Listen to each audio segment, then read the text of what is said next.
Hi hello అండి. Good morning అండి అందరికీ. Welcome to Siriteja vlogs friends.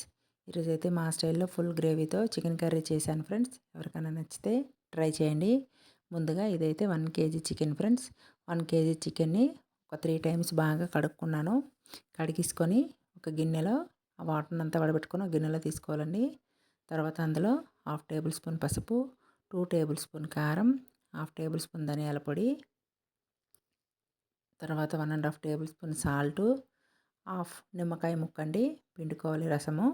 తర్వాత 1 టేబుల్ స్పూన్ ఫుల్లుగా అల్లం వెల్లుల్లి పేస్ట్ అండి. ఫ్రెష్గా దంచుకుంటే టేస్ట్ బాగుంటుంది. ఇవన్నీ బాగా మిక్స్ చేసుకోవాలి ఫ్రెండ్స్. చూడండి మిక్స్ చేసుకొని నేనైతే హాఫ్ అన్ అవర్ పాటు డీప్ ఫ్రిడ్జ్లో పెట్టుకున్నానండి. తర్వాత మనం గ్రేవీ కోసం మసాలా కదండి, దానికోసం స్టవ్ పైన ఒక ప్యాన్ పెట్టుకొని అది వేడైనాక 2 టేబుల్ స్పూన్ ధనియాలు, హోల్ గరం మసాలా మొత్తం కొంచెం కొంచెం తీసుకున్నానండి. అవన్నీ ఇది స్టవ్ పైన గిన్నె పెట్టుకున్నాం కదా, దాంట్లో వేయించుకోవాలి. మంటనైతే మీడియం ఫ్లేమ్లో పెట్టుకొని వేయించుకోవాలండి. చూడండి వేగిపోయినాయి. ఇవి తీసుకున్నాను ఒక ప్లేట్లో.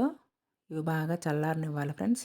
ఇవైతే మనం మిక్సీ పట్టుకోవాలి కదా పౌడర్ చేసుకోవడానికి, అందుకోసమని ఇవి చల్లారనివ్వాలి. తర్వాత అదే ప్యాన్ మళ్ళీ స్టవ్ పైన పెట్టుకొని ఒక టేబుల్ స్పూన్ ఆయిల్ వేసుకున్నానండి. ఆయిల్ వేసుకొని పెద్ద సైజు ఉల్లిపాయలు 3 అండి కట్ చేసుకున్నాను. కేజీ చికెన్ కదా మనకి, అందుకు 3 ఉల్లిపాయలు కట్ చేసుకున్నాను. ఆయిల్ వేడైన తర్వాత ఈ ఉల్లిపాయ ముక్కలు అందులో వేసుకోవాలండి. వేసుకొని కొంచెం వేయించాలన్నమాట. వేయించిన తర్వాత ఇదిగోండి కెమెరా అయితే ఉల్టా అయిపోయిందండి. నేను చూసుకోలేదు, ఏమీ అనుకోవద్దు, నన్ను తిట్టుకోవద్దు. నేను అందుకే వాయిస్ ఇచ్చి మీకు క్లియర్గా చెప్తాను. తర్వాత ఇందులో ఒక పెద్ద సైజు టమాటా అండి, అది కూడా వేసుకున్నాను. ఈ రెండు కొంచెం బాగా వేగనివ్వాలి. కొంచెం ఒక 5 మినిట్స్ వేగితే సరిపోతుందనమాట. ఇవి వేగిన తర్వాత ఇవి పక్కన పెట్టుకోవాలండి. ముందుగా మనం మసాలాని మిక్సీ పట్టేసుకున్నాను చూడండి. మిక్సీ పట్టుకొని అదే మిక్సీ జార్లో ఈ ఉల్లిపాయలను కూడా మిక్సీ పట్టుకున్నాను. చూడండి గ్రేవీ రెడీ అయిపోయింది మనకి. ఇప్పుడు స్టవ్ పైన అదే ప్యాన్ పెట్టుకున్నాను. నేనైతే ఒక 2 టేబుల్ స్పూన్ ఆయిల్ వేసుకున్నానండి.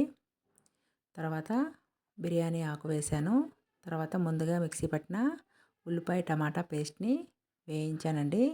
ఇది కొంచెం ఫ్రై అవ్వనివ్వాలి. తర్వాత ఒక 3 పచ్చిమిరపకాయలు వేసానండి. అవి వేగిన తర్వాత 1/2 టేబుల్ స్పూన్ అల్లం వెల్లుల్లి పేస్ట్ కూడా కొంచెం వేసుకున్నాను. ఇందాక తక్కువ వేశాను నేను. వేసి పచ్చివాసన పోయేంత వరకు వేయించానండి. ఇదిగోండి ఫ్రిడ్జ్లో నుంచి చికెన్ అయితే బయటికి తీసేసాను. ఇది బాగా వేగిపోయింది కదా, ఇందులో ఈ చికెన్ వేసుకొని ఫస్ట్ ఒక 2 మినిట్స్ హై ఫ్లేమ్లో మంట పెట్టుకొని బాగా కలుపుకోవాలండి. బాగా కలుపుకున్న తర్వాత మంటను తగ్గించుకోవాలి. తగ్గించుకొని ఉడికించుకోవాలన్నమాట మూత పెట్టుకొని. చూడండి ఉడుకుతుంది మనకి, అదంతా పైకి తేలుతూ బాగా వేగుతుంది చూడండి. కలర్ అయితే చాలా కలర్ఫుల్గా ఉంది. సో ఫ్రెండ్స్, మీకు ఎవరికన్నా నచ్చితే ట్రై చేయండి.